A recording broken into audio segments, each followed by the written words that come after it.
திதிகளில் சஷ்டி, நட்சத்திரத்தில் கார்த்திகை, நவம்பர் மாதத்தில் 26ஆம் தேதியும் தமிழ் மாதமான கார்த்திகை மாதத்தில் 10ஆம் தேதியும் முருகப்பெருமானுக்குரிய முக்கிய வழிபாட்டு நாட்களாக கருதப்படுகிறது. வந்த வினையும் வருகின்ற வல்வினையும் கந்தன் என்ற பெயர் சொல்ல கலங்கிடுமே என அருணகிரிநாதர் பாடியதைப் போல் முருகனின் பெயரை மனதார சொன்னாலே அனைத்து துன்பங்களும் ஓடிவிடும் என்பார்கள்.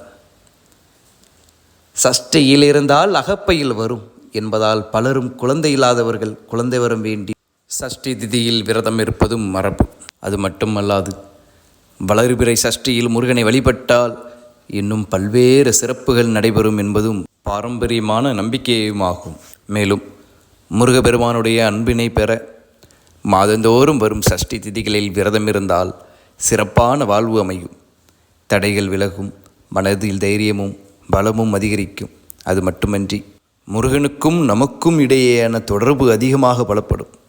சஷ்டி திதியில் முழுமையாக முருகனை சரணடைந்து விரதம் இருப்பவர்கள் முருகனின் அருளுக்கும் உள்ளத்தின் அன்பிற்கும் நெருக்கமானவர்களாக ஆக முடியும்.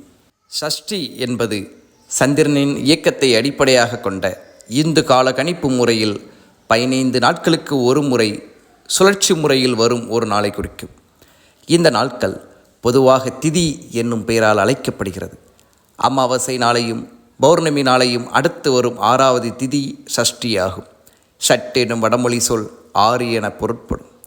15 நாட்களை கொண்ட தொகுதியில் 6வது நாளாக வருவதால் இந்த நாள் இப்பெயரால் அழைக்கப்பட்டதாகும்.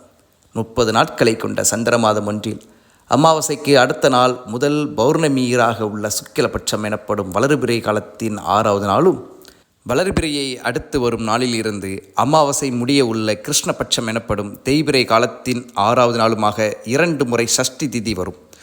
அமாவாசையை அடுத்து வரும் சஷ்டியை சுக்லபட்சம் சஷ்டி என்றும், பௌர்ணமியை அடுத்த சஷ்டியை கிருஷ்ணபட்ச சஷ்டி என்றும் அழைக்கிறார்கள். சஷ்டி விரதத்தின் போது கடைபிடிக்க வேண்டிய முறைகள் என்னவென்றால், முருகனை வழிபடும் யாராக இருந்தாலும் என்ன கோரிக்கை நிறைவேற வேண்டும் என்றாலும் முருகனை மனதார வேண்டிக் கொண்டு சஷ்டி விரதத்தை இருக்கலாம். சஷ்டி விரதம் இருக்க துவங்குபவர்கள் வளர்பிறை சஷ்டியில் விரதம் மேற்கொள்ளலாம். சஷ்டி திதி வரும் நாட்களில் உண்ணாமல் உபவாசமாகவோ அல்லது பால் பழம் மட்டும் சாப்பிட்டோ விரதம் இருந்து கொண்டு முருக மந்திரங்களில் மனதார சொல்லி வழிபட்டு முருகப்பெருமான் கோயிலுக்கு சென்று தரிசித்து வந்தாலே முருகனுடைய அருள் கிடைக்கும்.